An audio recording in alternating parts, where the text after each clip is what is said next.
अल्हम्दुलिल्लाह रब्बिल आलमीन वस्सलातु वस्सलामु अला सय्यिदिल मुरसलीन नबीना मुहम्मदिन व अला आलिहि व सहबिहि अजमाइन।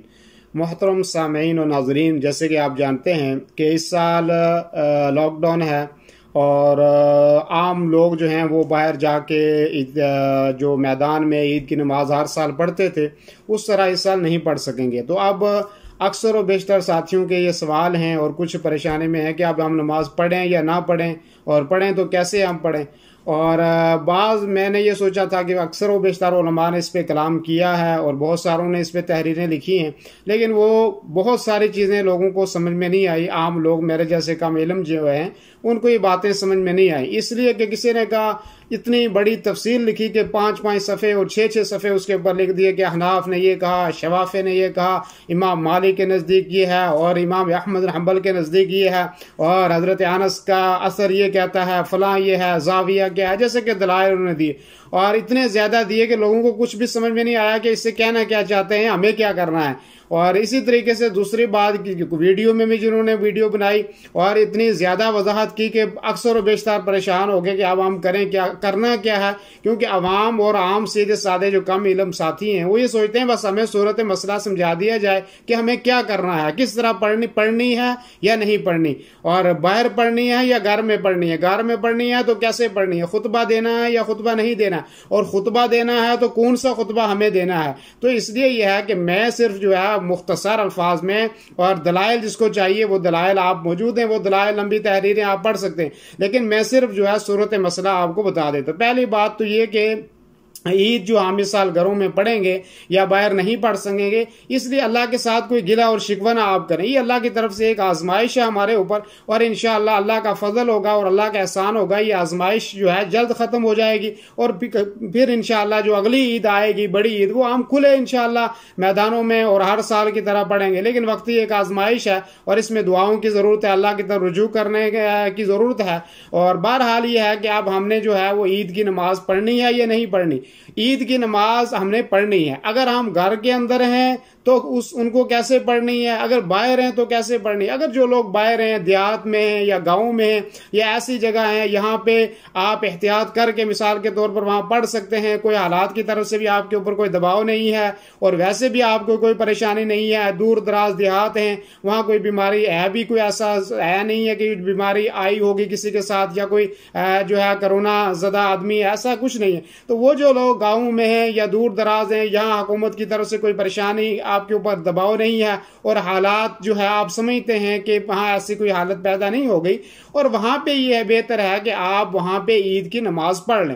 आप 10 आदमी जमा होते हैं, 20 हैं, 50 हैं, 100 आदमी हैं, और जो एहतियात करते हुए वहाँ पे आप पढ़ लें और जमात के साथ आप पढ़ें। जैसे इमाम के पीछे आप नमाज पढ़ते हैं वैसे ही पढ़ें, एक आपको नमाज पढ़ा दे उसके बाद खुतबा दे। अब बहुत सारे लोग कहते हैं कि खुतबा क्या हमने देना है। खुतबा ये है कि जो खुतबा आप जुमा के लिए देते हैं वही खुतबा आपको याद है वही आप खुतबा दे दें। शुरू में आप तकबीरात का इजाफा कर दें, बीच में आप थोड़ी सी तकबीरें पढ़ लें, आखिर में आप तकबीरात पढ़ लें। तो ये चीज़ है। बाकी आप खुद बाकी अगर किसी को खुतबा नहीं भी याद है वो अल्हम्दुलिल्लाह रब्बिल आलमीन सबसे पहले अल्लाह की तारीफ करे, नबी करीम सल्लल्लाहु अलैहि वसल्लम के ऊपर दुरूद शरीफ पढ़े और अपनी ज़ुबान में, अगर आप अरबी में आपको नहीं भी खुतबा याद है, आप अपनी ज़ुबान में, कोई पहाड़ी किसी की ज़ुबान है, किसी की उर्दू ज़ुबान है, किसी की अंग्रेज़ी ज़ुबान है, किसी की गोजरी ज़ुबान है, जिस ज़ुबान से जो ताल्लुक़ रखता है वो अपनी ज़ुबान में लोगों को नसीहत कर दे कि ये ईद का दिन है, मुबारक दिन है, इसमें हमने ये अमल करना है, ये करना है, पड़ोसियों का ख्याल रखना है। ये सारी चीज़ें जो ईद की ज़रूरी चीज़ें हैं वो लोगों को बयान कर दे तो इंशाअल्लाह वो खुतबा उसका हो जाएगा। जरूरी नहीं कि उसको दो सफ़े का, 3 सफ़े का जो है वो अरबी में खुतबा रटना, याद करना फिर ही वो पढ़ा सकता है, ऐसा नहीं है। बल्कि आप अल्लाह की शुरू में तारीफ बयान करें, नबी सल्लल्लाहु अलैहि वसल्लम पर दुरूद शरीफ पढ़ें और उसके बाद अपनी जुबान में वाद और नसीहत करें, आखिर में आप दुआ करें और उसके बाद जो है वो खुतबा खत्म हो जाएगा। एक ही खुतबा आपने ईद की नमाज में जो है वो देना है। और दूसरी बात ये, आम जगहों पे जहाँ पे हालात मुश्किल नहीं है वहाँ पे आप पढ़ें। अगर आप घर में हैं मिसाल के तौर पे, आप अकेले हैं तो भी आप अकेले जो है वो ईद की नमाज पढ़ें। जैसे आप इमाम के पीछे जाके मस्जिद में पढ़ते थे वैसे ही आपने पढ़नी है, तरीका भी मैं आखिर में बता दूंगा। और अगर आप कमरे में या घर में 5-6 आदमी है, फैमिली है, औरतें हैं, बच्चे हैं, वो भी ईद की तैयारी करें। ईद की तैयारी करके आप में से जो जानने वाला है वो आदमी आगे बढ़े और पढ़ा दे। और जो है अगर बच्चे हैं तो वो पीछे खड़े हों, और अगर औरतें हैं तो वो अलग जो है अपनी सब बना के पीछे खड़ी हो जाएं, वो भी जो है वो नमाज ईद की वो भी साथ में पढ़ें। और अगर 10-15 आदमी आप जैसे सऊदी और खलीज में हैं, घर में हैं, तो आप वो भी साथ में जमात के साथ आप पढ़ सकते हैं। पढ़ना कैसा है, मिसाल के तौर पे आपने सबसे पहले आप जो है पूरी तैयारी होगी, आप मुसल्ले के ऊपर खड़े हो गए हैं, तो आपने क्या करना है, आपने अल्लाह अकबर कहना, ये आपकी तकबीर तहरीमा हो गई। इसको छोड़ के उसके बाद आपने 7 तकबीरें कहनी, हाथ उठाने हैं कानों के बराबर या कंधों के बराबर, अल्लाह अकबर, इस तरह आपने पहली रकात में 7 तकबीरें कहनी। उसके बाद आपने औज़ बिल्लाह बिस्मिल्लाह पढ़ के सूरह फातिहा पढ़नी है। सूरह फातिहा पढ़ने के बाद वलद्दालीन आमीन जब आपने कह दिया, उसके बाद आप बेहतर यह है कि आप सब्बिह इस्म रब्बिकल आला पढ़े अगर आपको याद है। और अगर आपको नहीं याद है, कोई दूसरी रकात में आप हल अता का हदीसुल गाशिया पढ़े। अगर आपको इन दोनों में से कोई सूरत नहीं याद है, जो सूरत आपको याद है वो आप पढ़ लें, इंशाल्लाह आपकी नमाज हो जाएगी। तो ये पहली रकात। फिर आप जब रुकू से उठे, सजदे में चले गए, 2 सजदे किए, सजदे से उठने के बाद आपने तकबीर की, यानी दूसरी रकात की।